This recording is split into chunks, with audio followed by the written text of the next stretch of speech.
पूरे महाराष्ट्र में कोरोना को कंट्रोल किया वो बहुत काबिले तारीफ था। और मुझे ये कहने में बिल्कुल भी संकोच नहीं है कि हम दिल्ली के लोगों ने बॉम्बे से और महाराष्ट्र से बहुत कुछ सीखा। इनकी कई सारी प्रैक्टिसेस होती थी जो कि बहुत अच्छी थी, जिनको हम दिल्ली में अपनाते थे, दिल्ली में हम उसको लागू करते थे। सो बहुत दिनों से मेरी इच्छा थी इनसे व्यक्तिगत तौर पे मिलने की, और आज मुझे व्यक्तिगत तौर पे इनसे मिलने का, पूरे परिवार आदित्य जी से मिलने का, पूरे परिवार से मिलने का सौभाग्य प्राप्त हुआ। और हमने बहुत सारी चीज़ों के ऊपर चर्चा भी की। आज देश के जो हालात हैं उनके ऊपर हमने चर्चा की। आज देश का युवा जो है वो बेरोज़गारी से बुरी तरह से त्रस्त है। पढ़ लिख के लोगों को, बच्चों को नौकरी नहीं मिल रही है। बड़े बड़े उनसे वादे किए गए थे कि 2 करोड़ नौकरी देंगे, 4 करोड़ नौकरी देंगे, बच्चों को नौकरियां नहीं मिल रही हैं। और युवा जो है दर दर की ठोकरें खा रहा है। लोगों के घर का खर्चा नहीं चल रहा, इतनी महंगाई हो गई है, इतनी ज़्यादा महंगाई हो गई है कि लोगों को अपना आमदनी बढ़ नहीं रही है और लोगों का खर्चे बढ़ते जा रहे हैं, चीज़ें महंगी होती जा रही हैं। जिस तरह से मौजूदा केंद्र सरकार कुछ चंद पूंजीपतियों को फायदा पहुंचाने के लिए एक तरह से पूरे देश को गिरवी रख रही हैं, सारे देश के संस्थानों को बेचती जा रही हैं। अब एक बहुत बड़ा आज सुनने में आया कि LIC जो है वो LIC भी अब धीरे धीरे घाटे में जाने लगेगा। करोड़ों करोड़ों लोग, जिन लोगों ने अपनी पूरी जमा पूंजी LIC के अंदर जमा कराई थी, उन लोगों का क्या होगा। इन कई सारे विषयों के ऊपर चर्चा हुई, देश के गंभीर हालात के ऊपर चर्चा हुई। हमारा देश तभी आगे बढ़ेगा जब हम एक दूसरे से सीखेंगे। हमें एक दूसरे से लड़ना नहीं है, हमें एक दूसरे से सीखना है।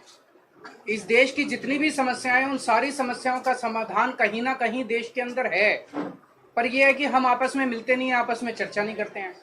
तो मुझे बहुत अच्छा है कि उद्धव जी से आज चर्चा हुई बहुत, और हम इसको अब आगे मिलते रहेंगे और इस रिश्ते को और आगे लेके जाएंगे। मैं मान साहब से निवेदन करूंगा, वो भी दोषी आवाज आएगी। आज उद्धव जी से मिलने का मौका मिला, पूरे परिवार में बैठने का मौका मिला।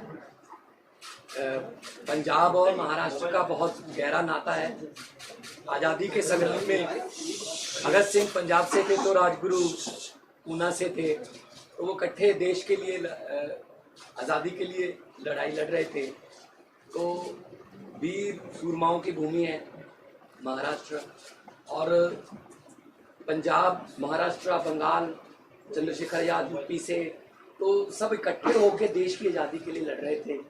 उन्होंने ये नहीं कहा था कि उनको कदाचित ये चिंता नहीं थी कि आज़ादी आएगी या ना, उनको चिंता ये थी कि आज़ादी के बाद देश कौन से हाथ में जाएगा। तो इस देश की आज़ादी बहुत महंगी मिली है, वो भीख में नहीं मिली।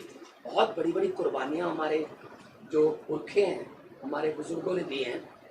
तो उस आज़ादी को कायम रखना भी हमारा फर्ज बनता है। वो तो अपनी कुर्बानियाँ देकर चले गए, हम उस आज़ादी को कायम रखने के लिए भी पंजाब हमेशा, हम बॉर्डर स्टेट हैं, हमारे जवान जो है सीना तान के खड़े हैं।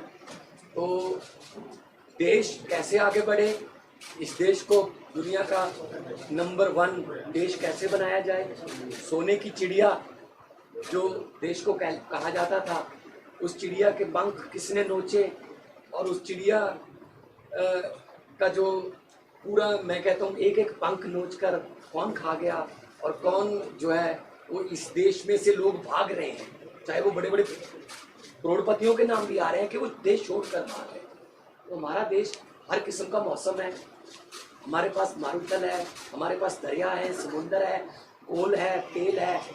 बस सच्ची नीयत वाले लोग अगर इकट्ठे हो जाएं तो इस देश जैसा धरती पे कोई देश नहीं है। तो पूरे देश के 130 करोड़ लोगों का जो कल्याण कैसे हो, हर घर के चूल्हे को जो है वो आटा मिले, हर घर में आग जले चूल्हे में, रोजगार मिले और तरक्की हो, तंदुरुस्ती हो, इन मुद्दों पे बात हुई और अच्छा लगा। मैं धन्यवाद करना चाहता हूँ एक बार फिर उद्धव जी का और उनकी फैमिली का, उन्होंने हमें यहाँ बुला के मान सम्मान दिया। आप आते रहिए। बीएमसी चुनाव को लेकर कुछ बात हुई है क्या? आपकी पार्टी भी काफी तैयारी कर रही है बीएमसी चुनाव के लिए, इसके बीच में कुछ बात हुई है? इस देश में एक पार्टी है जो 24 घंटे चुनाव की सोचती है। हम 24 घंटे चुनाव की नहीं सोचते, हम देश की सोचते हैं। हमारे सामने देश है, हमारे सामने इस देश के बेरोजगार युवा हैं, हमारे सामने किसान हैं, हमारे सामने वो गृहिणी है जिसका पति हर महीने पैसे ला के देता है और उसका खर्चा नहीं चलता। 20 तारीख के बाद उसको पता नहीं अगले 10 दिन कैसे बीतेंगे। उन मुद्दों के ऊपर चर्चा हुई। जब चुनाव आएंगे चुनाव की भी चर्चा करेंगे, पार्टी हैं हम, चुनाव तो लड़ेंगे, उस टाइम चुनाव की भी चर्चा करेंगे, पर हम उस पार्टी की तरह 24 घंटे चुनाव की बात नहीं करते। अरविंद जी, पॉलिटिकल सिनेरियो महाराष्ट्र में चल रहा है, इसमें अप एंड डाउन चल रहा है, कुछ और सिर्फ इसमें मैं एक ही चीज कहूंगा, अभी पिछले दिनों जो कुछ घटनाक्रम घटा, उद्धव जी की पार्टी की चोरी हो गई, उनका सिंबल चोरी हो गया, उनका नाम चोरी हो गया, उनका सारा जो था वो सब चोरी करके ले गए। पर मैं एक ही चीज़ कहना चाहता हूँ, इनके पिताजी शेर थे और ये शेर के बेटे हैं, तो पूरा महाराष्ट्र इनके साथ है और मैं पूरी उम्मीद करता हूँ कि सुप्रीम कोर्ट से इनको न्याय भी मिलेगा। और मेरा अपना मानना है कि ये सारे आने वाले चुनाव जो हैं वो स्वीप करने जा रहे हैं उद्धव ठाकरे। तो सर, आप क्या सोच रहे हैं कि आने वाले समय में अगर महाराष्ट्र में चुनाव लड़ते हैं तो उद्धव जी के साथ आप अलायंस करेंगे, वो क्या सोच रहे हैं? जब चुनाव आएगा आपको सारी बातें बताएंगे। एक सवाल है। आज बहुत वॉयलेंस देखने को मिला है फिर से और कई घायल भी हो गए, इस तरीके की खबर है स्टैंडिंग कमेटी इलेक्शन। मैं क्या बताऊं, ये तो आप उनसे पूछिए। गुंडागर्दी के सिवा उनको कुछ काम नहीं आता। अगर वो इतना देश की जिम्मेदारी उन लोगों को दी हुई है, अगर वो देश के बारे में सोचें तो देश बहुत तरक्की कर सकता है। चारों तरफ गुंडागर्दी, चारों तरफ ये, इससे देश आगे नहीं बढ़ता। हम आपस में क्यों लड़ते हैं? हम आपस में इतनी गुंडागर्दी क्यों कर रहे हैं ये लोग? भाई, जब दिल्ली की जनता ने 134 सीट हमको दी, 104 सीट उनको दी, तो मेयर तो हमारा ही बनना चाहिए। 2.5 महीने से मेयर ही नहीं बनाया, डिप्टी मेयर तो हमारा बनना चाहिए, स्टैंडिंग कमेटी तो हमारी होनी चाहिए, बना ही नहीं रहे, रोज लड़ते हैं। बताओ, मेयर का चुनाव कराने के लिए अगर हमें सुप्रीम कोर्ट जाना पड़ेगा तो ये तो दुख की बात है। अरविंद जी, एक सवाल ये था कि विपक्ष के नेता लगातार आरोप कर रहे कि सेंट्रल एजेंसियों का इस्तेमाल किया जा रहा है। दिल्ली का सिनेरियो, महाराष्ट्र का सिनेरियो, इस विषय पे आपकी उद्धव जी से कुछ गंभीरता से डिस्कशन हुआ है? देखिए, कायर लोग इस्तेमाल करते हैं। ईडी और सीबीआई और ये सारी एजेंसीज का इस्तेमाल कौन करता है? कायर लोग करते हैं। करने दीजिए उनको, उन्हें हमसे डर लगता है तभी तो करते हैं। आपके घर ईडी नहीं आई, आपके घर सीबीआई नहीं आई, इनके घर आती है, मेरे घर आती है। परसों ये कह रहे हैं मनीष सिसोदिया को गिरफ्तार कर लें, हमें कोई फर्क नहीं पड़ता। जनता देख रही है। अंत पंत में सच्चाई की जीत होती है, झूठ झूठ होता है, सच्चाई की जीत होती है।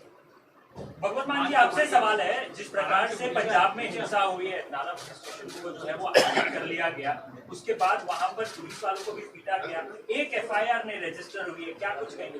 देखिए, आप लोगों के पास यहाँ गलत सूचनाएं हैं। लॉ एंड ऑर्डर पंजाब में कठोर है, पंजाब पुलिस सक्षम है और पंजाब का जो सोशल बॉन्डिंग है उस पर गोलियां भी चली 10 साल, बम भी फूटे, लेकिन पंजाब का जो भाईचारा है आपस में, वो लोग मिलके रहना पसंद करते हैं। अमन शांति वाला हमारा स्टेट है और बहुत बड़ी बड़ी इंडस्ट्रीज अब वहाँ पे इन्वेस्ट करने लगी हैं, क्योंकि पहले किसी खास फैमिली के साथ एमओयू होता था, अब पंजाब के 3 करोड़ लोगों के साथ जो है वो एमओयू हो रहा है।